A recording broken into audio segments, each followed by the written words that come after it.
வணக்கம் நண்பர்களே, நான் தந்திரா போதி பிரவேஷ். கல்யாணத்துக்கு முன்னாடி பாலுறவு கொள்வது நல்லதா கெட்டதா அப்படின்னு நிறைய பேர் கேள்வி கேட்டிருக்காங்க. இந்த கேள்வியே இந்த காலத்துக்கு பொருத்துமாங்கிறது எனக்கு சந்தேகமா இருக்கு. இருந்தாலும் உரிய பதிலை நான் இந்த வீடியோவில் சொல்றேன். ஏன்னா கனடாவில் சீக்கான்னு ஒரு நிறுவனம் இருக்குங்க. அந்த நிறுவனம் இப்போ நான் இங்கே எப்படி தந்திராவை போச்சுட்டு இருக்கேன், அது மாதிரி அது அங்கே பாலியல் கல்வி அளித்துக் கொண்டிருக்கிறது. அந்த நிறுவனத்தின் சர்வே சொல்லுது, மக்களில் 97% பேர் திருமணத்துக்கு முன் பாலுறவு கொள்கிறார்கள். திருமணத்துக்கு பிறகும் தன் திருமண இணை அல்லாமல் தங்கள் பழைய நண்பர்களோடு 50% பேர் பாலுறவு கொள்கிறார்கள். அதே மாதிரி கல்யாணத்துக்கு பின்னாடி அந்த பழைய நட்புகளை விட்டாலும் கூட தங்கள் திருமண இணையின் நண்பர்களோடு, அதாவது ஆண்னா தன்னுடைய மனைவியின் தோழிகளோடு, பெண்ணா தன் கணவனின் நண்பர்களோடு 30% பேர் பாலுறவு கொள்கிறார்கள். 50% எக்ஸ் லவர்ஸோட செக்ஸ் வச்சுக்கிறாங்க. 30% ஸ்பௌஸோட ஃப்ரெண்ட்ஸோட வச்சுக்கிறாங்க. மிச்சம் இருக்கிற 20% புதுசா ஃப்ரெண்ட்ஸை உருவாக்கிட்டு அவங்களோட செக்ஸ் பண்றாங்க.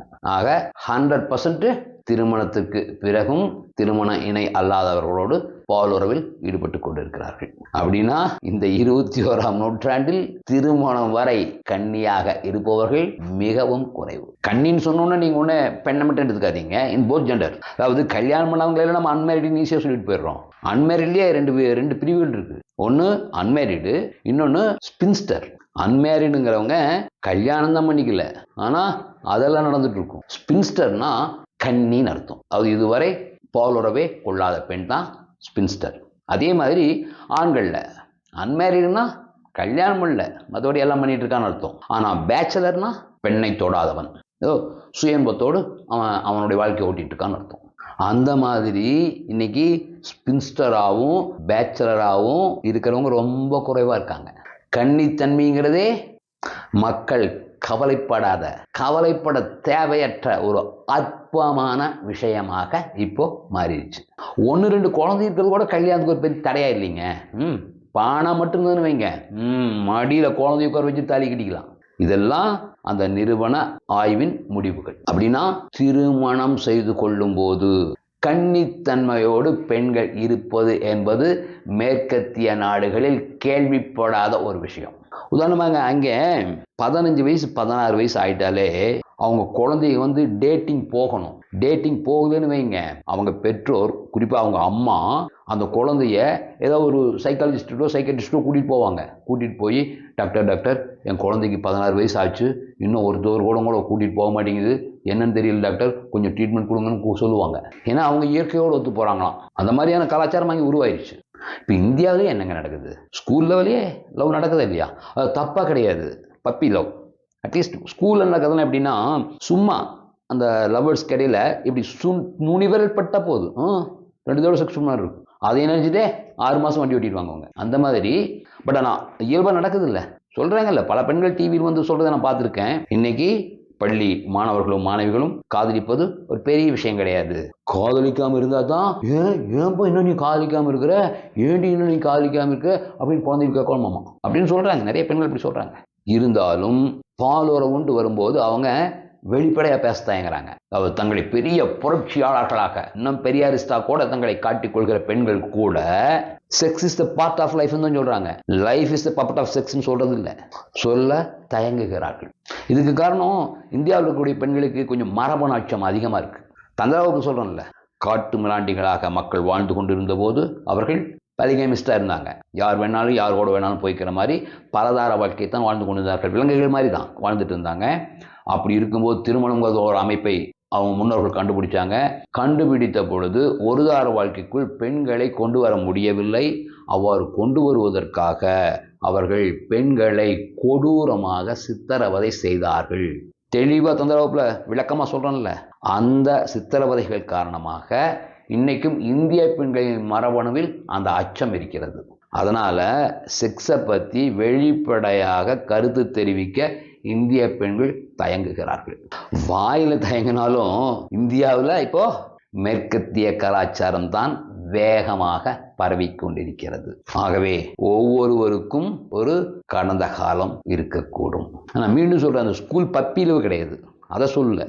இந்த லவரோட பைக்கில் போகிறாங்கல்ல, அவன் ஓட்டிட்டு இருப்பான் இப்படி, இவங்க இந்த 2 பக்கம் கை இப்படி விட்டு இப்படி பிடிச்சி போட்டு மேலே குப்பர் போகிறாங்கல்ல, அந்த மாதிரி பீச்சில் போய் இந்த படகு மரவில் துப்பட்டாவை போட்டு 2 பேரும் போத்திட்டு என்ன பண்ணிட்டு இருக்காங்கல்ல, அந்த மாதிரி பார்க்கில் புதர் மரவல் பண்ணிட்டு இருக்காங்கல்ல, அந்த மாதிரி இன்னும் இந்த நைட்டு ஒரு 7-8 மணி சுமாருக்கு முன்னிரவில் நகர்ப்புறங்களில் ஒரு புறநகர் பகுதி இருக்குமில்ல, வீடுகளே நிறைய ஆகாமல் லேஅவுட் மட்டும் பிரித்து போட்டுருப்பாங்க, அங்கே நிறைய புதர் இருக்குமில்ல, அந்த புதர் மரவல் போய் 2 மணி நேரம் ரூம் மாதிரி யூஸ் பண்ணிட்டு வராங்கல்ல, அந்த மாதிரி இன்னும் கொஞ்சம் பைசா இருக்கிறவங்க ரூமே போடுறாங்களா, லாட்ஜ் ரூம் போடுறாங்களா, அந்த மாதிரி இன்னும் கொஞ்சம் ஃப்ரீயாக இருக்கிறவங்க வேறொரு நகரத்துக்கே போய் 2 நாளில் ரூம் போட்டு நல்லா என்ஜாய் பண்ணிட்டு வராங்கல்ல, அந்த மாதிரி பப்புக்கு ஆப்போசிட் ஜென்டரோடு போகிறாங்கல்ல, அந்த மாதிரியான லவ்கள்லாம் இப்போ இங்கே ரொம்ப சர்வசாதாரணமாக நடக்க ஆரம்பிச்சிருச்சு. அதாவது கல்யாணத்துக்கு முன்னாடி பல வருஷம் காதலிச்ச பிறகு அந்த பல வருஷத்தில் 100கணக்கான தடவை செக்ஸ் பண்ண பிறகு அந்த இணையை விட்டுட்டு புதுசாக ஒருத்தரை கல்யாணம் பண்ணிக்கிறதுங்கிறது இப்போ சர்வசாதாரணமாக நடந்துட்டு இருக்கு. ஆனால் அப்படி இருக்கிறவங்க எல்லாமே திருமணத்துக்கு பின்னால் கள்ள உறவில் ஈடுபடுகிறார்கள். யாரு? கல்யாணத்துக்கு முன்னாடி வருஷக்கணக்கில் லவ் பண்ணி பல தடவை செக்ஸ் பண்ண ஆளை கூட விட்டு அது எந்த காரணமாக இருந்தாலும் சரி அந்த நபரை விட்டுட்டு புதுசாக ஒருத்தர் கல்யாணம் பண்ணிக்கிறாங்க பாருங்க, அவங்க கண்டிப்பாக திருமணத்திற்கு பிறகு கள்ள உறவை உருவாக்கி கொள்கிறார்கள்.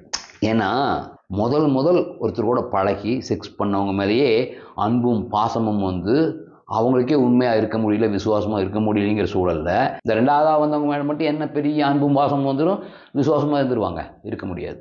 திருமணத்துக்கு பின்னால் கள்ள உறவுல இருக்கிறாங்க இல்லையா, அவங்களுக்கு எத்தனை பேர் தெரியும்? அவங்க எல்லாருமே திருமணத்திற்கு முன் யாரோ ஒருவரை காதலித்திருப்பார்கள். அது ஆணாக இருந்தாலும் சரி, பெண்ணாக இருந்தாலும் சரி. இன்னொன்று, கல்யாணத்துக்கு முன்னாடி ஒரு கள்ளத்தனத்தை கற்றுக்கிட்டா அதன் பிறகு அதை கைவிடுவது கடினம், விட முடியாது. நீங்கள் கல்யாணத்துக்கு முன்னாடி பண்ணுறதெல்லாம் கள்ளத்தனம் வரீங்க அப்படின்னு நீங்கள் கேட்கலாம். கல்யாணத்துக்கு முன்னாடி பண்ணுறது கள்ளத்தனம் இல்லாமல் அப்புறம் என்ன? கல்யாணத்துக்கு முன்னாடி யார் ஒரு நபருடைய காவலர்கள்? கார்டியன்ஸ் என்ன? கார்ட்ஸ் தானே. அப்போ யார் காவலர்கள்? பாதுகாவலர்கள், பெற்றோர் தானே. அந்த பெற்றோரை ஏமாற்றிட்டு பண்ணுறது தானே திருமணத்துக்கு முந்தைய பாலுறவு இல்லையா? அப்படியே இல்லை பெற்றோர்கள் சொல்லிடுவாங்களா, அம்மா அப்பா இன்னைக்கு எனக்கு ஃபர்ஸ்ட் நைட் ஆயிடுச்சு, இன்னைக்கு 3ஆவது நைட்டு, இன்னைக்கு 7ஆவது நைட்டு சொல்லுவாங்களா?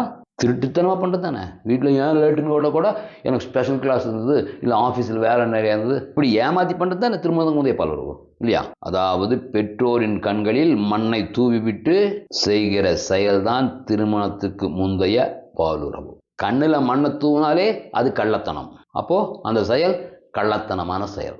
இன்னும் கொஞ்சம் தெளிவாக சொல்லுன்னா, திருமணத்திற்கு முன் பாலுறவு கொள்வது என்பது தன்னை நம்பிய பெற்றோர்களை ஏமாற்றும் செயல், பெற்றோரை வஞ்சிக்கும் செயல், தன்னை பெற்றவர்களுக்கு நம்பிக்கை துரோகம் செய்கிற செயல், தன்னை பெற்றவர்களை தற்கொலை செய்து கொள்ள வைக்கும் செயல்.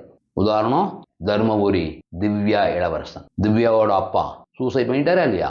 அப்படியே எத்தனையோ பேர் சூசைட் பண்ணியிருக்காங்க. அதே மாதிரி தன்னை பெற்றவர்களுக்கு தூக்கு தண்டனை கூட வாங்கி தரக்கூடிய செயல். இதுக்கு உதாரணம் உடுமலை கௌசல்யா சங்கர். அந்த பொண்ணு சொல்லிச்சுல்ல, எங்கள் அப்பாவுக்கு மட்டும்தான் தூக்கு தண்டனை கொடுத்துருக்குது நீதிமன்றம், எங்கள் அம்மாவை விடுதலை பண்ணிடுச்சு, எங்கள் அம்மாவுக்கும் தூக்கு தண்டனை தரும் வரை நான் போராடுவேன்னு சொல்லிச்சுல்ல. இன்னும் தன்னை பெற்றவர்களை முட்டாள்களாக மாற்றி கொலைகாரர்களாக உருவாக்கும் செயல். எத்தனை பெற்றோர் தன்னுடைய குழந்தையின் காதலர்களை தேடி போய் கொலை பண்ணியிருக்காங்க. ஸோ திருமணத்திற்கு முன் பாலுறவு கொள்வது என்பது பெற்றோருக்கு செய்கிற மிகப்பெரிய கெடுதலான செயல். அந்த செயலை செய்தால் கண்டிப்பாக திருமணத்திற்கு பின் திருமண இணைக்கும் அதே கெடுதல்களை செய்யக்கூடியவராகத்தான் அவர்கள் மாறுவார்கள். இப்போது கல்யாணம் ஆகிடுச்சுன்னு வைங்க, கல்யாணமான பிறகு யார் கார்டியன்? சட்டப்படி கார்டியனாக இல்லைன்னா கூட பொச்சுக்கு வாட்ச்மேன் யார்? பொண்டாட்டி பொச்சுக்கு புருஷன் வாட்ச்மேன், புருஷன் பொச்சுக்கு பொண்டாட்டி தான் வாட்ச்மேன் இல்லையா? வேறு யாருமே அதை பற்றி கவலைப்பட மாட்டாங்க. இப்போ ஒரு பொண்ணு இருக்குன்னு வைங்க, அந்த பொண்ணு கொஞ்சம் ஒரு மாதிரி அங்கேயும் பழகிட்டு இருக்குன்னா அவங்க அப்பா உடனே மகள் ரத்து பண்ணிடுவாரா? பண்ண மாட்டார், பெருசாக கண்டிக்க கூட மாட்டார். அவரோட மனைவி தான் போய் கண்டிப்பார். வளர்த்து வச்சிருக்கிறவர் பிள்ளைய, நீ இப்படி தான் திருப்பி இருக்குன்ற வயசில் அதுதான் இப்படி வளர்த்து வச்சிருக்கிற அப்படின்னு பொண்டாட்டியும் போய் திட்டுவார். அப்புறம் என்ன பண்ணுவார், கிறங்க எவனோ ஒருத்தன் கூப்பிட்டு 50 பவுனுங்கிறது 100 பவுனை போட்டு எவனோ ஒருத்தன் தலையில் கட்டி வச்சிடலாம் அப்படித்தான் சொல்லுவாரே தவிர மகள் ரத்து பண்ண மாட்டார். அதே மாதிரி தான் அண்ணன் தம்பியும். அண்ணன் தம்பி என்ன பண்ணுவான், அண்ணன் தம்பி அவனோட அக்கா தங்கச்சியோட லவ்வரை போய் போடுவான். அவன் என்னடா ஒன்றா கருமை ஈர்த்ததுனால தாண்டா அவன் வர்றான். கிறுக்கு பயலுக பூரா லவ்வரை போய் போடுறது முட்டாள் நாய்கள், காட்டு முன்னாடி நாய்கள், விலங்குகள் மாதிரியே அந்த மாதிரி போய் போடுவாங்களே தவிர ஆனால் அவனும் கூட அக்கா தங்கச்சிகளும் மோத மாட்டானுங்க. அப்படியே மோதலாலும் சொல்லிடுவா, ஏய் உங்களை நீ பார்த்துட்டு இரு, நம்மளை நான் பார்த்துக்கிறேன், உங்கள் குறுக்கு வரக்குள்ள உங்களுக்கு ரைட் கிடையாதுவா, ஒன்றும் பண்ண முடியாது. தாத்தன் மாமன் அவங்கெல்லாம் பெருசாக வரமாட்டாங்க இதில். சரி பிள்ளைய ஆசைப்பட்டா அவனே கட்டி வைங்கப்பா அப்படின்னு தான் சொல்லுவாங்களே தவிர அவங்களும் பெருசாக குறுக்கு வந்துட மாட்டாங்க. ஒரே ஆள் ஒரு பெண் கொஞ்சம் அப்படி இப்படி இருந்துட்டா அதை பற்றி பொறுமி சாகிறது யாருன்னா ஒரே ஒரு ஆள், புருஷன் தான். அதே மாதிரி ஒரு பையன் அங்கே இங்கே தடுமாறுறான்னு வைங்க, அவங்க அம்மா உடனே மகன் ரத்து பண்ணிடுமா, இல்லை அவங்க அப்பா என்ன பண்ணவர் கூப்பிட்டு ரெண்டா புட்டுருவாரா? அதெல்லாம் நடக்காது மகன்கிட்ட. நீ உன்ற சின்ன வயசில் அனுமதி போய் அதை நான் பண்ணுறேன்றான். அதனால் அதெல்லாம் நடக்காது. ஒரே ஆள் தான், யார்? பொண்டாட்டி தான். ஏய் என்னையா என்ன சூட்கேஸில் நீளமாக மூடி இருக்குது? யாரு கேட்பா? அவங்க அம்மா கேட்குமா? அவங்க அம்மா கல்யாணம் வரைக்கும் அதெல்லாம் பார்ப்பாங்க, செக் பண்ணுவாங்க, லேஸ் பாஸாக கேட்பாங்களே தவிர தெளிவாக இந்த மாதிரி ஆணித்தரமாக பொண்டாட்டி கேட்குற மாதிரி ஆணித்தரமாலாம் கேட்க மாட்டாங்க. அம்மா காரிகளும் கல்யாணம் ஆகிற வரைக்கும் பையன் ஆறு கூட பேசுகிறான், அந்த ஃபோன் எடுத்து அவன் இல்லாத நோண்டுவாங்க, அதை பார்ப்பாங்க, நோட்டுகளில் விரித்து பார்ப்பாங்க, லவ் லெட்டர் வச்சுருக்கானு அதெல்லாம் பண்ணுவாங்க. ஆனால் பொண்டாட்டி மாதிரி அதி தீவிரமாகலாம் கேட்க மாட்டாங்க, நேருக்கு நேரம் கேட்க மாட்டாங்க. என்னடா என்ன பண்ணுற நைட் 11 மணிக்கு முடிச்சுட்டு இருக்கிற, என்ன பண்ணுற, யார் கூட ஃபோன் பேசுகிற, இப்படி தான் பேசுவாங்க. ஆனால் கல்யாணமான பிறகு உண்மையான வாட்ச்மேன் பொண்டாட்டிக்கு புருஷன் தான் வாட்ச்மேன், புருஷனுக்கு பொண்டாட்டி தான் வாட்ச்மேன். அப்போ கல்யாணத்துக்கு பின்னாடி அந்த வாட்ச்மேனுக்கு தெரியாமல் வேற ஒருத்தரோடு இருக்கிறதுங்கிறது என்ன? காவலரை ஏமாற்றம் செயல் இல்லையா? அதான் அந்த கல்யாணத்துக்கு முன்னாடி பெற்றோர் என்கிற காவலரை ஏமாற்றி அதே செயல் தான். ஆமாம், பெற்றோருக்கு நம்பிக்கை துரோகம் செய்த மாதிரியே தன் இணைக்கும் நம்பிக்கை துரோகம் செய்கிற செயல், வஞ்சகம் செய்கிற செயல். அதே மாதிரி தன் இணையை தற்கொலை செய்து கொள்ள வைக்கிற செயல், அல்லது திருமண இணையை ரகசியமாக கொல்லும் செயல். கல்யாணத்துக்கு முன்னாடி பால்வர் கொள்வதற்கு பெற்றோர் தடையாக இருந்தால் பெற்றோரை பெரும்பாலும் போட்டு தள்ள மாட்டாங்க, கொல்ல மாட்டாங்க. ஆனால் திருமணத்துக்கு பின்னால் அது தடையாக திருமண இணை இருந்தால் அந்த இணையை போட்டு தள்ள தயங்க மாட்டாங்க. பெரும்பாலும் பெண்கள் கொண்டு விடுவாங்க. அதாவது வெளிப்படையாக கொள்ள சொல்ல, ரகசியமாக கொள்ளக்கூடிய நிறைய செயல்கள் இருக்கு. அந்த மாதிரி கொண்டு விடுவாங்க, சத்தம் இல்லாமல் வெளியே தெரியாமல் கொண்டு விடுவாங்க. அதே மாதிரி தன் திருமண இணையை கொலைகாரர்களாகவும் மாற்றும் செயல். இந்த கல்யாணத்துக்கு பின்னாடி ஒரு பொண்ணு வேற ஒருத்தரோடு பழகிட்டு இருந்தா, இந்த புருஷன் இருக்கான் பாருங்க, அவனுக்கு கோபம் இவன் மேலே வர்றதை விட அந்த லவர் மேலே தான் வருது. அவன் என்னடா பண்ணாங்கிறங்க, அவன் எங்கேயோ போயிட்டு இருந்தவனை இவ தானே ஈர்த்துட்டா, தன்னை நோக்கி ஈர்த்து உள்ள எழுத்து போட்டா, அவனை போய் கொல்லுவான். அவனை போய் கொண்டு ஓடிவான், ஆயுள் தண்டனை கைதியாக ஜெயிலுக்கு போயிடுவான். அப்புறம் அதுக்கு பிறகு இந்த பொண்ணு நிறையா நண்பர்களோடு வாழ்ந்துட்டு இருப்பான். இந்த மாதிரி திருமண இணையை கொலைகாரனாக மாற்றும் செயல், ஒரு ஆயுள் தண்டனை கைதியாக மாற்றும் செயல். எல்லாத்தையும் விட இந்த திருமணத்துக்கு பின்னால் திருமண இணையை தவிர வேறொருவரோடு பாலுறவு கொள்வது என்பது மிக மிக அருவருப்பான செயல். நீங்கள் கற்பனை பண்ணி பாருங்க, ஒரு குளம் இருக்குது, அந்த குளத்தில் ஒரு லட்சக்கணக்கான பாம்புகள் நீந்திட்டு இருக்கு. அதுக்குள்ளே போய் நீங்கள் நீச்சல் அடிக்கிறத பற்றி கற்பனை பண்ணி பாருங்க, எவ்வளோ அருவருப்பாக இருக்குது இல்லையா? அதே மாதிரி தானே ஒரு பெண் வேற ஒருத்தரோடு போய் ஒரு கோடிக்கணக்கான உயிரணுக்களை யோனிக்குள்ளே வாங்கிட்டு வந்துடுறாங்க. அந்த கோடிக்கணக்கான உயிரணுக்கள் அந்த யோனிக்குள்ளே நீந்திட்டு இருக்குது. அப்போ உங்கள் லிங்கத்தை அதில் விட்டு நுழைச்சு முன்னு பின் ஆடுறத கற்பனை பண்ணி பாருங்க, அருவருப்பு இல்லை? மிக மிக மிக அருவருப்பை உண்டாக்கும் செயல் இல்லையா? ஆனால் திருமணத்துக்கு முன் பாலுறவு கொண்டவர்கள் இந்த அருவருப்பான சூழலை உருவாக்கியே தீர்வார்கள். திருமணத்துக்கு முன் கள்ளத்தனம் இருந்தால் திருமணத்துக்கு பிறகும் கள்ளத்தனம் இருக்குன்னு சொன்னேன்ல. என்ன காரணம்னா, அந்த திருமணத்துக்கு முன்னால் ஒரே நபரோட காதலிச்சுட்டு இருந்தால் கூட அப்போ செக்ஸ் பண்ணியிருப்பாங்க இல்லையா, அதுதான் லவ் பண்ணுறாங்க. அப்போ பண்ணும்போது அதில் ஒரு திரில் காசம் அப்படின்னு ஒரு இன்பம் நடந்திருக்கும். அதாவது இந்த பாலுறவை ஒரு பயம், பரபரப்பு, அட வந்துடுவாங்களா, அட பார்த்துருவாங்களா, இடம் கிடைச்சதா, உடனே மாட்டிடலாமா, சீக்கிரம் முடிச்சிடலாமா, அப்படி பண்ணிடலாம், எப்படி பண்ணி, இந்த மாதிரி ஒரு பரபரப்பாக இருக்காங்க பாருங்கள். இந்த பரபரப்பு காரணமாகவே அவங்களுடைய பாலுணர்வு உச்சத்துக்கு ஏறி இருக்கும்.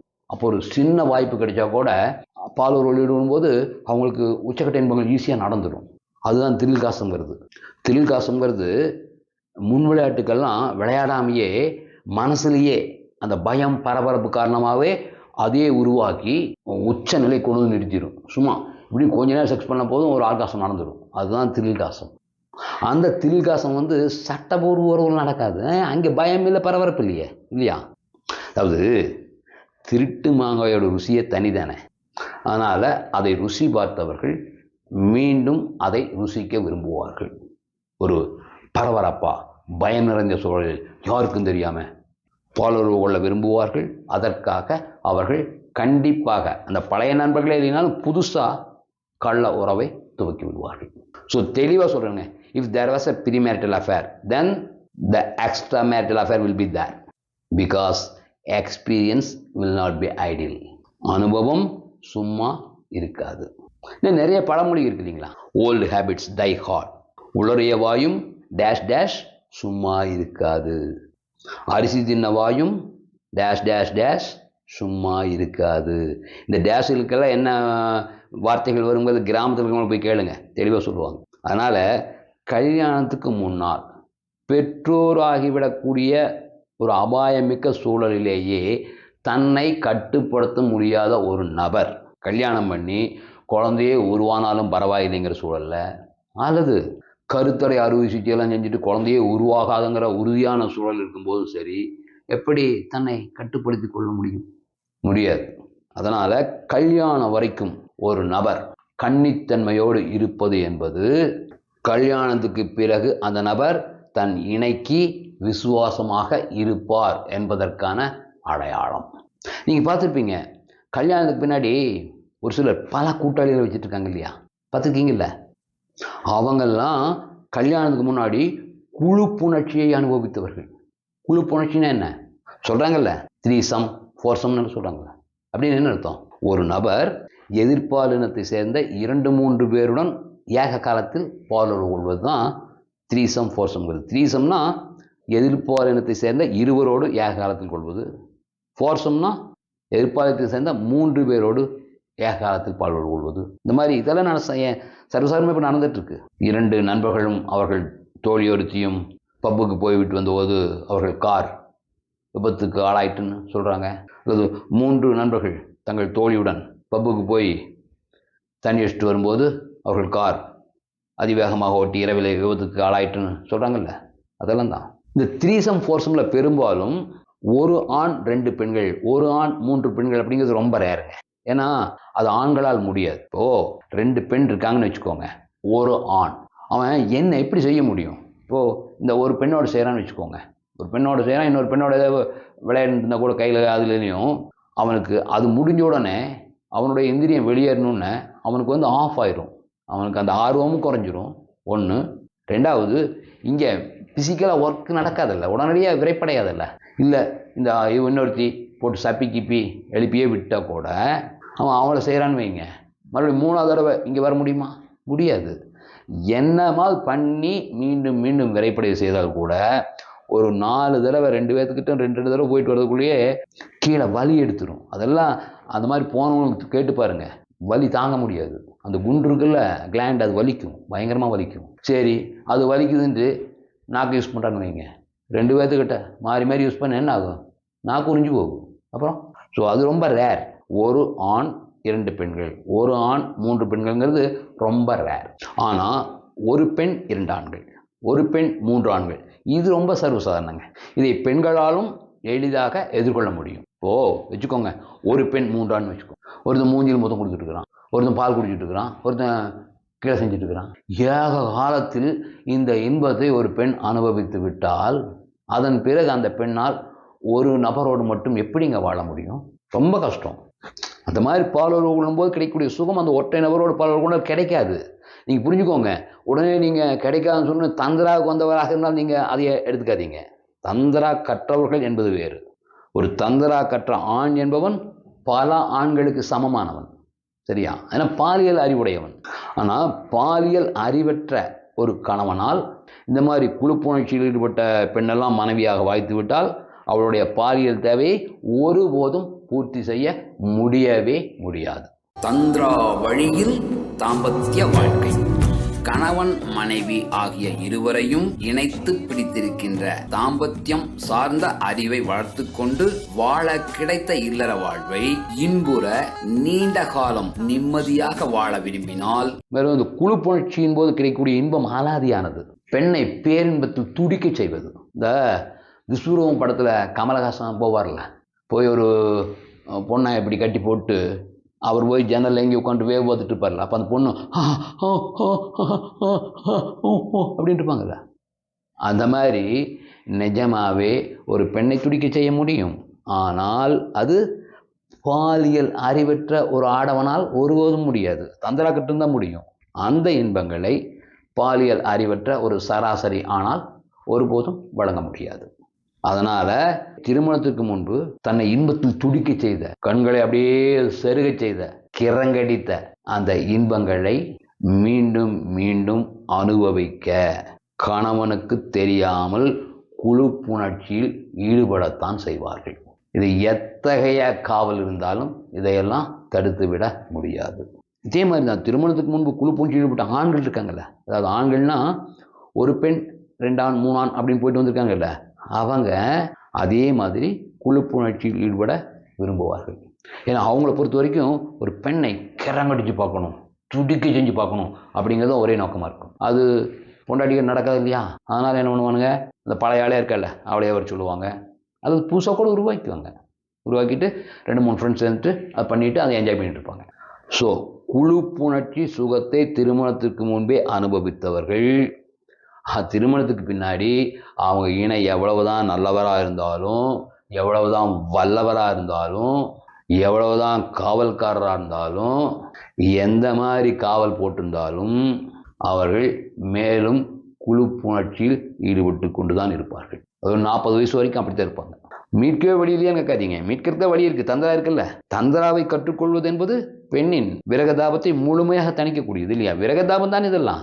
விரகதாபத்தை தணிக்காத போது தானே அந்த மாதிரிலாம் போகிறாங்க. அதாவது குழுப்புணர்ச்சியின் போது ஒரு பெண்ணுக்கு எத்தகைய இன்பங்கள் எல்லாம் நடக்குதோ, துடிக்க செய்கிற, இன்பத்தில் துடிக்க செய்கிற, கண்களை செருக செய்கிற, மனதை கிறங்கடிக்கிற அட்ஸ்டார்டிங் ஆர்காசம்ஸ் எல்லாம் தந்திரா கற்றவர்களால் கொடுக்க முடியும்.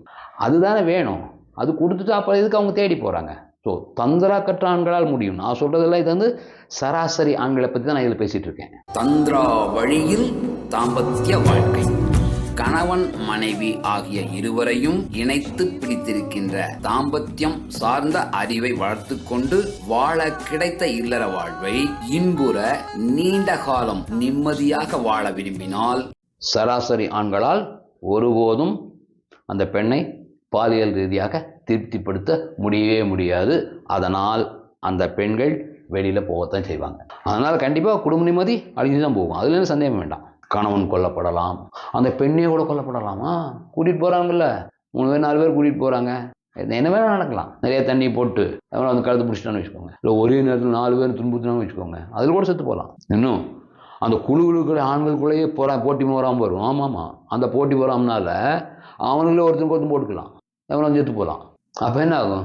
போலீஸ் வரும், அப்புறம் என்ன, அந்த பொண்ணோட வாழ்க்கை சந்திக்கு வந்தே தீரும்.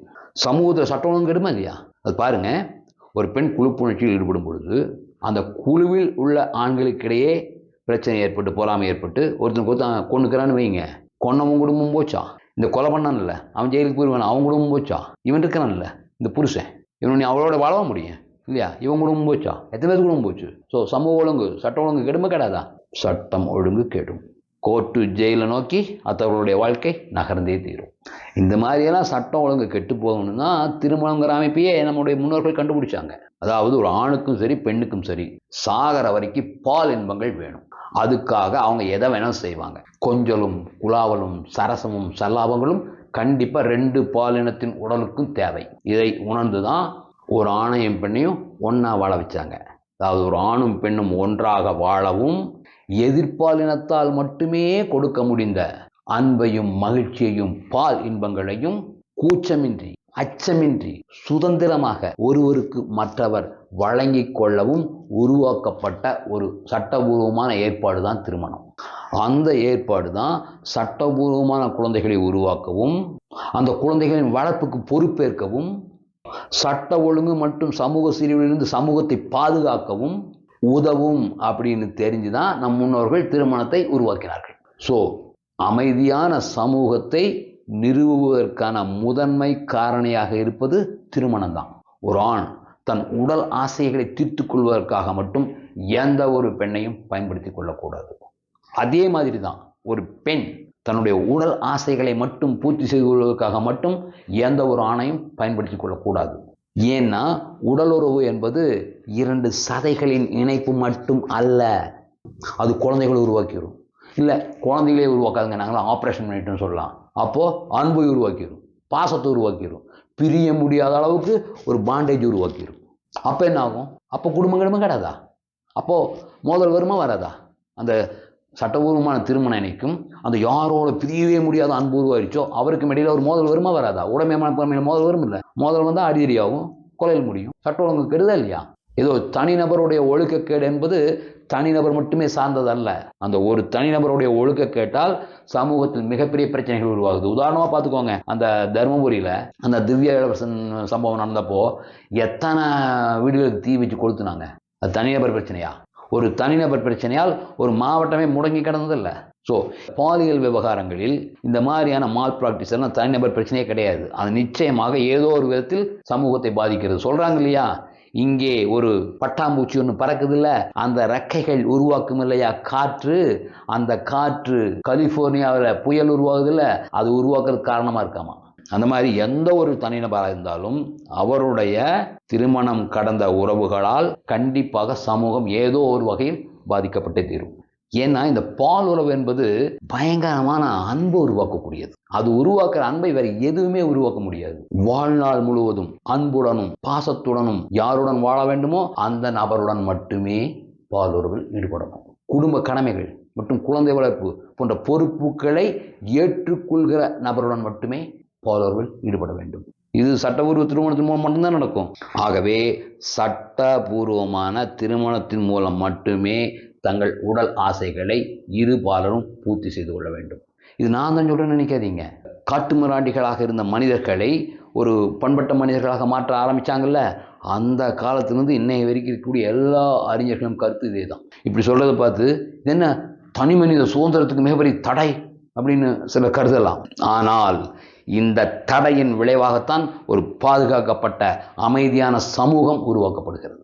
இது தெளிவா எல்லா மதத்தின் அந்த புனித நூல்களையும் படிச்சு பாருங்க, எல்லா நூல்களையும் இருக்கு. இது தெளிவா வெட்டொன்னு துண்டு ரெண்டா பேசக்கூடிய ஒரு புனித நூல் எதுனா குரான்.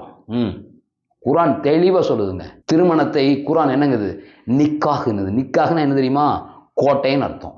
அந்த திருமணம் செஞ்சுக்கிற ஒரு பேர் முஹ்சின். முஹ்சின்னா கோட்டை கட்டுபவர். அந்த திருமணத்தில் பங்கேற்கிற பெண் இருக்காங்களா, அவங்க பேர் முஹ்சினா. அவங்க அந்த கோட்டைக்குள் வருபவர், ஆண் கட்டுகிற கோட்டைக்குள் வருபவர். தன்னை வேட்டையாடக்கூடியவர்களிடமிருந்து தன்னை பாதுகாத்துக் கொள்வதோடு தனக்கு பிறக்கக்கூடிய தான் பெற்றெடுக்கக்கூடிய குழந்தைகளை பாதுகாப்பாக வளர்க்கவும் ஒரு ஆண் கட்டக்கூடிய கோட்டைக்குள் நுழையும் பெண் தான் முஹ்சினா, மணப்பெண் குரான் சொல்லுது. அப்படி அந்த கோட்டைக்குள் வர்றதுக்கே தகுதி என்ன தெரியுமா? அந்த பெண் கன்னியாக இருக்க வேண்டும் அப்படின்னு குரான் சொல்லுது. எதிர்பாலினத்துடன் ரகசியமாக பாலியல் ரீதியான உறவுகளை வைத்திருப்பது என்பது இந்த டேட்டிங்கு, இந்த சோதனை வாழ்க்கை முறை, லிவிங் டுகெதர் சொல்றாங்கல்ல, அது இந்த கல்யாணத்துக்கு பின்னாடி ஒரு கீப் வச்சுக்கிறாங்கல்ல, ஆண்ணை பட்டி வச்சுக்கிறான், பெண்ணை வேறு ஒன்று வச்சுக்கிறாங்கல்ல, அந்த மாதிரி சமாச்சாரங்கள் எல்லாம் செயல்கள் எல்லாம் மிக கடுமையான குற்றங்கள் என்று குரான் தெளிவாக சொல்கிறது. அதுலேயும் இந்த திருமணம் கடந்த உறவு இருக்கு பாருங்க, அது ஜினான்னு சொல்லுவாங்க. அதாவது சட்டவிரோதமான பாலுறவுகள் எல்லாம் ஜினான்னு சொல்லுவாங்க. அதுக்கு ஷரியாங்கிற ஒரு சட்ட புத்தகம் இருக்குது. ஷரியா சொல்லுது, திருமணத்திற்கு முன்னால் பாலுறவு கொண்டால் 100 சவுக்கடி, திருமணத்துக்கு பின்னால் திருமண இணை அல்லாமல் வேறொருவோடு பாலுறவு கொண்டால் கல்லால் அடித்துக்கொள், அல்லது பொது இடத்தில் எல்லாத்துக்கும் தெரியற மாதிரி தூக்கிலிட்டுக்கொள். அதான் இந்த விவகாரத்தில் உண்மையாகவே குரான் வெட்டொன்று துண்டு ரெண்டா பேசுதுங்க. மற்ற எல்லா புத்தகங்களும் கொஞ்சம் மேலோட்டமாக தான், அதாவது டைரக்ட் வேர்ட்ஸில் அடிக்காமல் கொஞ்சம் அப்படி சுற்றி வளைச்சி தான் சொல்லுது. ஆனால் குரான் மட்டும்தான் நேரடியாக சொல்லுது. அதுக்காக சில விதிமுறைகளோ வகுத்து கொடுக்குதுங்க. இப்போது ஆண்களும் பெண்களும் ஒருத்தர் பார்த்துக்கும் பொழுது உடல் கவர்ச்சி காரணமாக ஈர்ப்பு வரும் இல்லையா, அந்த ஈர்ப்பிலிருந்து ஆண்களையும் பெண்களையும் பாதுகாக்கத்தான் அது ஒரு குறிப்பிட்ட உடையவே உருவாக்கி கொடுத்துருக்குல்ல. சொல்கிறாங்க இல்லையா, இந்த அபாயாம்பாங்க, பருதாம்பாங்க, ஹிஜாப்ங்கிறாங்கல்ல, கருப்பாக ஒரு அங்கி போட்டுட்ருக்காங்கல்ல பெண்கள். அது மாதிரி பெண்கள், ஆண்கள் ஷேக்குலாம் பார்க்குறீங்கல்ல, வெள்ளையாக ஒரு அங்கி முழுக்க மேலேருந்து கீழே வரைக்கும் ஒரே கோட்டு மாதிரி போட்டிருக்காங்கல்ல. இதன் மூலமாக அவங்களோட ஷேப்பில் நமக்கு தெரியுமா? ஸோ அந்த கவர்ச்சியவே இன்னொருத்தர் பார்க்க முடியாதுங்கும் போது அவருடைய மனமும் கெடாது இல்லையா? அப்போ ஒரு தவறான உறவு உருவாகும் முன்பே அது தடுக்கப்படுது இல்லையா? அதுக்காக அந்த உடைவெல்லாம் கூட குரான் உருவாக்கி கொடுத்துருக்கு. அதோடு இல்லை, உணவு கட்டுப்பாடு, உணவு பயிற்சி, உண்ணாவிரதமெல்லாம் இருக்காங்கல்ல, அதில் என்னென்னு இருக்கிறீங்க? உணர்ச்சிகளை கட்டுப்படுத்தத்தான் அந்த வழிமுறைகளை எல்லாம் குரான் போதித்திருக்கிறது. வேற மத நூல்களும் சொல்லுது. அது எப்படி சொல்லுது தெரியுமா? திருமணம் என்பது 2 ஆன்மாக்களுக்கு இடையே நல்லுறவையும் கூட்டாண்மையையும் உருவாக்கக்கூடிய ஒரு தெய்வீக தொடர்பு. ஆகவே அதற்கு விரோதமாக 2 பேரும் நடந்து கொள்ளக்கூடாது அப்படிங்கிற அளவு தான் சொல்லுது. ஸோ இந்த மாதிரிலாம் சொல்லாமல் குரான் தான் நேரடியாக வெட்டொன்று துண்டு 2 தெளிவாக சொல்லுது. திருமணம் என்பதே இதுவரை பாலுறவில் ஈடுபடாத ஒரு பெண்ணையும் ஆணையும் ஒன்றிணைத்து அவர்களுடைய பாலியல் தேவைகளை அவர்களுக்குள்ளேயே பூர்த்தி செய்து கொள்வதற்கான ஒரு ஏற்பாடு. ஆகவே திருமணத்திற்கு முன்னால் பாலுறவு கொள்வது என்பது முதல் திருமணம் செய்து கொண்டதற்கு சமம். ரகசியமாக திருமணம் செய்து கொண்டதற்கு சமம். திருமணத்திற்கு முன்னால் பாலுறவு கொள்ளக்கூடியவர் யாராக இருந்தாலும் அவர் ரகசியமாக திருமணம் செய்து கொண்டவர். ஏன்னா கல்யாணம் பண்ணதுக்கு பிறகு செய்ய வேண்டிய ஒரு செயலை கல்யாணம் முன்னாலே பண்ணிட்டார் இல்லையா? அப்போ அவர் ஏற்கனவே கல்யாணமானவர் தானே.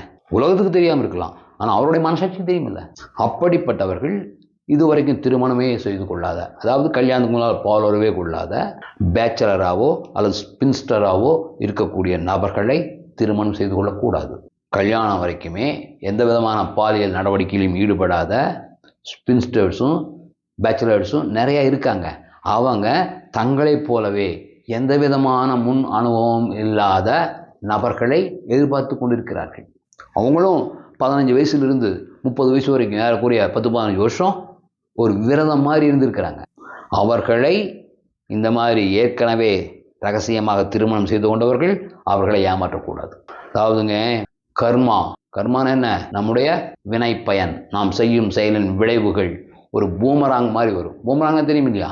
ஒரு குச்சி இப்படி விஷயம் வைங்க, அது இங்கேருந்து சுற்றிட்டு போய் இங்கே வந்து இங்கே அடிக்கும், அதுதான் பூமராங். அந்த மாதிரி கர்மா ஒரு பூமராங். கண்டிப்பாக நாம் திருமணத்திற்கு முன்னால் மேற்கொள்ளும் எந்த ஒரு பாலியல் நடவடிக்கையும் திருமணத்துக்கு பிந்தைய வாழ்க்கையை கண்டிப்பாக பாதித்தே தீரும். ஒரு சிலர் சொல்லுவாங்க, அது எப்படிங்க, நான் கல்யாணத்துக்கு முன்னாடி எப்படியே இருந்திருக்கலாம், அது எப்படி என்னுடைய இணைக்கு தெரியாமையே மறைச்சிட முடியும் தானே அப்படின்னு சிலர் சொல்லுவாங்க. மறைச்சிடலாம், ஃபர்ஸ்ட் நைட்லாம் கண்டுபிடிக்க முடியாது. ஆனால் காலம் முழுவதும் ஒருவரோடு வாழும் பொழுது மொத்த காலமும் ஒருவரிடமிருந்து உண்மையை மறைத்து விட முடியாது. நீங்கள் இறக்கும் முறை உங்கள் வாழ்நாள் முழுவதும் யாருடன் நீங்கள் வாழப்போகிறீர்களோ அவர்களிடமிருந்து நிச்சயமாக உங்களால் உங்கள் திருமணத்திற்கு முந்தைய நடவடிக்கைகளை மறைக்கவே முடியாது. உதாரணம் பிரசாந்த் பாருங்க, நடிகர் பிரசாந்த் கல்யாணம் பண்ணல. கல்யாணம் பண்ண பொண்ணு காலேஜில் இருக்கும்போது யாரோ ஒருத்தர் கூட ஒரு இருந்திருக்கு இல்லையா? அது தெரிஞ்சு என்னாச்சு? வாழ்க்கை போச்சு இல்லை. பிரசாந்த் அதிபுத்திசாலி, அதனால 6 மாதம் 1 வருஷம் கண்டுபிடிச்சிட்டாரு. ஆனால் கொஞ்சம் அவர் அளவுக்கு அதிபுத்திசாலித்தனம் இல்லாதவர்களும் 4-5 வருஷத்துல கண்டுபிடிச்சிருவாங்க. தெரிஞ்சிடும் எப்படியும். அது தெரியும் பொழுது அவர்கள் மனம் உடைஞ்சு போகும். ஏன்னா அவர்களுடைய கன்னித்தன்மை, அவங்க கல்யாணம் வரைக்கும் சுத்தமாக இருந்தாங்கல்ல, அது இப்போ பயனற்றதாகிவிட்டது. எத்தனையோ சான்சஸ் நமக்கு வந்தது, ஆனால் நம்ம ஒழுக்கமாக இருக்கன்ட்டு அதையெல்லாம் பயன்படுத்தலை. ஆனால் நமக்கு இணை பாரு இந்த மாதிரி தவறான செயல்களில் ஈடுபட்ட நபராக இருக்காருன்ட்டு கண்டிப்பாக மனசு உடையுமா உடையாதா? உங்களுக்கு வச்சுக்கோங்க, உங்களை ஒருத்தர் ஏமாத்துறாங்க, உங்களுக்கு மனசு உடையாது. அதே மாதிரி தான் உங்கள் இணைக்க உடையும். ஆகவே திருமணம் வரை யார் ஒருவர் நேர்மையாக தன் பெற்றோருக்கு துரோகம் செய்யாமல் இருக்கிறார்களோ அந்த நபர்களுடைய வாழ்க்கை, திருமணத்திற்கு பிந்தைய வாழ்க்கை சிறப்பாக இருக்கும்.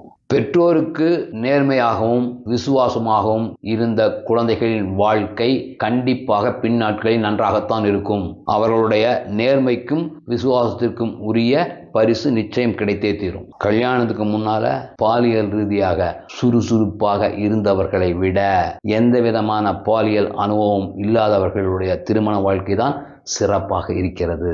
அது மட்டுமல்ல, வலுவாகவும் இருக்கிறது, உறுதியாக இருக்கிறது. இந்த கல்யாணம் ஆனோன்னு இந்த 6 மாதத்தில் 1 வருஷத்தில் 2 வருஷத்துலாம் பிரிஞ்சிடறாங்கல்ல, இவங்க எல்லாமே அது என்ன காரணம் சொல்லலாம்? வரதட்சணை கொடுமை, டொமஸ்டிக் வயலன்ஸு, குடிய நமக்கு 1000 காரணங்கள் சொல்லலாம். ஆனாலும் உண்மையான காரணம் என்னென்னா, அவர்கள் எல்லாம் திருமணத்துக்கு முன்பே நல்லா அனுபவித்தவங்க வேற நபர்களோடு. திருமணத்துக்கு முன்னால் அந்த மாதிரி அனுபவிக்காதவங்க திருமண வாழ்க்கையில் திருப்தியாகத்தான் வாழ்கிறார்கள். அவர்களுக்கு அதிருப்தி ஏற்பட்டதே இல்லை. உடனே சொல்லுவீங்க, எந்த குடும்பத்தில் சண்டை இல்லைன்னு. அப்படி கிடையாது. நான் அந்த மாதிரி சண்டைகளை சொல்லலை. கோர்ட் ஏறுறது, அடிதிரி பண்ணுறது, கொலை பண்ணிக்கிறது, அந்த அளவுக்கு இருக்குல்ல, அந்த சண்டைகளை சொல்கிறேன். என்னங்க ஐயா, ஒருத்தர் கல்யாணத்துக்கு முன்னாடி யாரை கல்யாணம் பண்ணிக்க போகிறோம்னு தெரியாது, அந்த சூழலில் கல்யாணத்துக்கு முன்னாடி ஒருத்தர் கூட பழகிறதெல்லாம் எப்படி கல்யாணம் பண்ணவருக்கு எதிரானதுன்னு நீங்கள் சொல்கிறீங்க அப்படின்னு நீங்கள் கேட்கலாம். கல்யாணத்துக்கு முன்னால் பண்ணதெல்லாம் நன் ஆஃப் யுவர் பிஸ்னஸ்ன்னு சொல்லலாம். அப்படியெல்லாம் அதையெல்லாம் நீங்கள் பார்க்குறீங்கன்னா அந்த அளவுக்கெல்லாம் ஒரு நபரை பார்க்குறீங்கன்னா நீங்களாம் கல்யாணம் பண்ணிக்காம இருங்க, அப்படியெல்லாம் கிடைக்காது உங்களுக்கு அப்படிங்கிறாங்க. இது யார் ஆண்களாக சொல்கிறாங்கன்னு இருக்கீங்க? கிடையாது, பெண்கள் தான் சொல்கிறாங்க. ஃபெமினிசம் பேசுகிறாங்கல்ல, பெண் உரிமை, அவங்க தான் சொல்கிறாங்க. யோசிச்சு பாருங்கள், கல்யாணத்துக்கு முன்னாடி ஒரு ஆண் பல இடங்களை திருடி இருக்கிறான், போலீஸ்காரங்களுக்குள்ள செருப்பு இருக்கிறான், ஜெயிலுக்கும் போயிட்டு வந்திருக்கிறான், இப்போ விடுதலை ஆகிட்டான், சரியா? ஓகே, அவன் வந்து ஒரு பொண்ணை கல்யாணம் பண்ணுறான், இதை பற்றி எதையுமே சொல்லாமல் கொள்ளாமல் கல்யாணம் பண்ணுறான். இது அந்த பொண்ணை ஏமாத்துறதுக்கு சமமா இல்லையா? கல்யாணத்துக்கு முன்னால் தானப்பா நான் திருடிட்டு இருந்தேன், கல்யாணத்துக்கு முன்னாடி தான் நான் போலீஸ்காரங்க செயற்படுத்தினேன், கல்யாணத்துக்கு முன்னாடி தான் நான் ஜெயிலுக்கு போயிட்டு வந்தேன், நீ யாரை நான் கல்யாணம் பண்ணிக்கணும்னு எனக்கு தெரியாத காலத்தில் தான் இதெல்லாம் பண்ணேன், அது எப்படி உன்னை பாதிக்கும் அப்படின்னு சொன்னால் எப்படி இருக்கும்? அதே மாதிரி இதுவும் திருமணத்திற்கு முன்னால் செய்த எந்த ஒரு செயலும் கண்டிப்பாக கல்யாணம் ஆயிடுச்சு அதனால் அதோட அதெல்லாம் புனிதமாயிருந்தாலும் ஆகாது. கண்டிப்பாக திருமண வாழ்க்கையை அதற்குரிய வகையில் பாதித்தே தீரும்.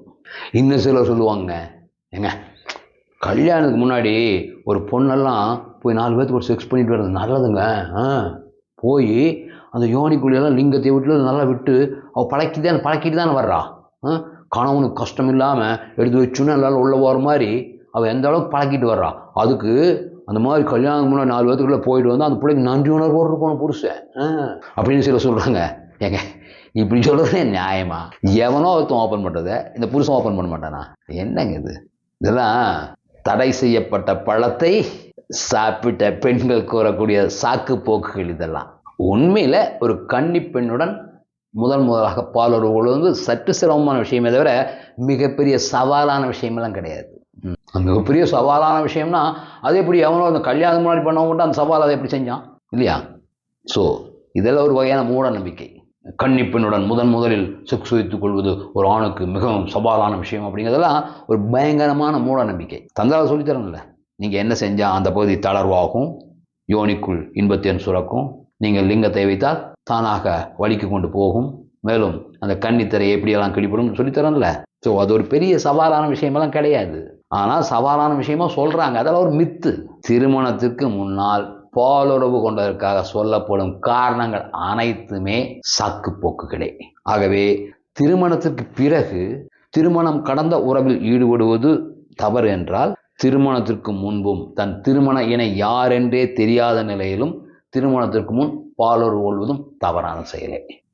இரு பாலருக்கும் இது பொருந்தும். கற்பு நிலை பொதுவில் வைப்போம் தான் பாரதியார் சொன்னார் இல்லையா? ஸோ இரு பாலருக்கும் இது பொருந்தும். அதாவதுங்க, ஒவ்வொரு ஆணுமே தனக்கு வரக்கூடிய மணப்பெண் கன்னி பெண்ணாகத்தான் இருக்க வேண்டும் அப்படின்னு தான் விரும்புகிறான். மேலும் தன்னுடன் மட்டும்தான் அவள் காலமெல்லாம் தன்னுடைய படுக்கையை பகிர்ந்து கொள்ளக்கூடியவளாக இருக்க வேண்டும் அப்படின்னு விரும்புகிறான். அப்படி இருக்க மாட்டாளா? அந்த மாதிரி பொண்ணு எனக்கு வேண்டாம். இல்லை எல்லா பெண்களும் அப்படி இதாக இருக்காங்களா, எனக்கு கல்யாணமே வேண்டாம்னு சொல்கிறான். ஏன்னா நான் உணர்ச்சி ரீதியாக வலிமையான நபர் அல்ல, என்னுடைய இணை எனக்கு விசுவாசம் இல்லாமல் இருக்கிறார் என்கிற சிறு குறிப்பு எனக்கு தெரிந்தால் கூட நான் மனிதனாக இருப்பேன் என்கிற நம்பிக்கை எனக்கு இல்லை. என்னுடைய திருமண இணை சிறிதளவு விசுவாசம் இல்லாமல் நடந்து கொண்டால் கூட நான் உணர்ச்சி வசப்பட்டு விடுவேன். கண்டிப்பாக பாலியல் ரீதியாக விசுவாசமாக இல்லாவிட்டால் நான் அவளை நிராகரிப்பேன். மோசமான மனநிலையில் நான் வேறு தவறான முடிவு கூட எடுத்து விடலாம். ஆகவே அந்த மாதிரியான பெண் எனக்கு மணமகளாக வேண்டாம் அப்படின்னு தான் ஒவ்வொரு ஆணும் விரும்புகிறான். நான் என் மனைவிக்கு வாழ்நாள் முழுவதும் விசுவாசமாக இருப்பேன். இதே மாதிரி தான் எனக்கு வரக்கூடிய மனைவியும் எனக்கு வாழ்நாள் முழுவதும் விசுவாசமாக இருக்க வேண்டும். இதுதான் ஒரு ஆணுடைய உச்சபட்ச ஆசை. ஏன் ஆண்கள் இப்படி விரும்புகிறாங்கன்னா அதுக்கு ஒரு முக்கியமான காரணம் இருக்குது. அவனுடைய உள்ளுணர்வு அவனை எச்சரிக்கிறது. ஜீன்லேயே சில அறிவுகள் வரும்னு சொல்லியிருக்கேன் இல்லையா? ஜெனட்டிக்கலி பரம்பரையாக ஒரு அறிவு வந்துட்டே இருக்கும் இல்லையா? மரபணு அறிவு. அந்த அறிவு அவனை எச்சரிக்கிறது. கல்லா ஒருவர்க்கு தம் வாயிற்சொல் கூற்றம், அல்லவை செய்வார்க்கு அறங்கூற்றம், கூற்றமே இல்லத்து தீங்கொழுகுவாள். இது 2000 வருஷத்துக்கு முன்னாடி எழுதப்பட்ட 14 கீழ்கணக்கு நூல்கள் ஒன்றான நான்மணிக்கடிகை அப்படிங்கிற ஒரு நீதி நூலில் விளம்பி நாகனாருங்கிற புலவர் எழுதியிருக்காரு. இதை அன்னைக்கு படிச்சிருப்பாங்கல்ல, அந்த 2000 வருஷத்துக்கு முன்னாடி அந்த பாட்டம் பூட்டம்லாம் படிச்சிருப்பான்ல, அவன்லேருந்து அப்படியே அறிவு வந்துட்டே தான் இருக்கும். அந்த மரபணு அறிவு வந்துட்டே தான் இருக்கும். இந்த செய்யுளின் பொருள் வந்துட்டே தான் இருக்கும். இதனுடைய பொருள் என்ன? கல்வி அறிவில்லாத ஒருவனுக்கு அவனுடைய வாயிலிருந்து வரக்கூடிய சொற்களே அவனுக்கு எதிரியாக மாறும். மெல்லிய இலைகளை கொண்ட வாழை மரத்துக்கு அது ஈன்றெடுத்த அந்த வாழைத்தாரே, அந்த குலையே அதற்கு எதிரியாக மாறும். என்னன்னா அது வெயிட் ஏறிச்சுன்னு வைங்க, வாழை மரத்தை உடச்சி போடும். ஆமாம், அதுதான் சப்போர்ட் வச்சு கட்டணும், மரங்களை வச்சு கட்டணும். இல்லைன்னா என்ன ஆகும்? வாழை மரத்தை உடச்சி போடும். அதே மாதிரி தீயவை செய்வோருக்கு அறமே எதிரியாகும். அதே மாதிரி ஒரு கணவனோடு வாழ்ந்து கொண்டே கற்புக்கேடாக இன்னொரு நபரோடு தொடர்பு வைத்து மறைந்து ஒழுகி கொண்டிருக்கக்கூடிய பெண்ணே அந்த கணவனின் முதல் எதிரியாவாள். நான் தந்திராவுக்கு சொல்கிறேன்ல, ஆண்களை பொறுத்தவரை அவனுடைய திருமண நாள் என்பது அவனுடைய மரண தேதியை தீர்மானிக்கும் நாள். ஏன்னா மனைவியால் எந்த விதத்திலும் வெளியிலேயே தெரியாத மாதிரி ஒரு கணவனை எளிதாக கொல்ல முடியும். இது நான் மட்டும் சொல்றதில்லை, எல்லா ஆதிகால புலவர்களும் சொல்லியிருக்காங்க. அதை படித்தாங்க இல்லையா, நம்ம பாட்டம் போட்டேன், அவங்கெல்லாம் அவங்க மூலையிலே அது ஏறி இருக்குது. அது மரபணு ரீதியாக நமக்கும் வருகிறது. இன்னைக்கு இருக்கிற ஆண்களுக்கும் வந்துட்டே தான் இருக்குது அது. ஸோ திருமணம் கடந்த உறவை உருவாக்க தெரிந்த ஒரு பெண்ணால் அவளுடைய கணவனின் உயிருக்கு ஆபத்து இருக்கிறதுங்கிறது எல்லா ஆண்களின் ஆழ் மனசுக்கும் தெளிவாக தெரியும். அதனால்தான் ஆண்கள் தன்னுடைய மனைவியாக ஒரு கன்னி பெண்ணை எதிர்பார்க்கிறார்கள். ஏன்னா திருமணத்துக்கு முன்னால் உறவு இருந்தால் கண்டிப்பாக அவங்க திருமணத்துக்கு பின்னால் வந்து தொடங்குவாங்கங்கிறது அதுவும் தெரியும். இதெல்லாம் நான் சொல்லித்தான் இந்த வீடியோவை போட்டு தான் தெரியுங்கிறது இல்லை, எல்லாத்துக்கும் ஆழ் மனசுக்கு தெரியும். ஆனால் இவ்வளோ விளக்கமாக தெரியாது, அவ்வளோதான். அதனால் கல்யாணத்துக்கு முன்னால் பாலுறவு கொள்வது என்பது கண்டிப்பாக கல்யாண வாழ்க்கையை நாசப்படுத்தக்கூடிய செயல். இது இரு பாலருக்கும் பொருந்தும். நன்றி, வணக்கம். தந்திரா வழியில் தாம்பத்திய வாழ்க்கை. கணவன் மனைவி ஆகிய இருவரையும் இணைத்து பிடித்திருக்கின்ற தாம்பத்தியம் சார்ந்த அறிவை வளர்த்து கொண்டு வாழ கிடைத்த இல்லற வாழ்வை இன்புற நீண்ட காலம் நிம்மதியாக வாழ விரும்பினால்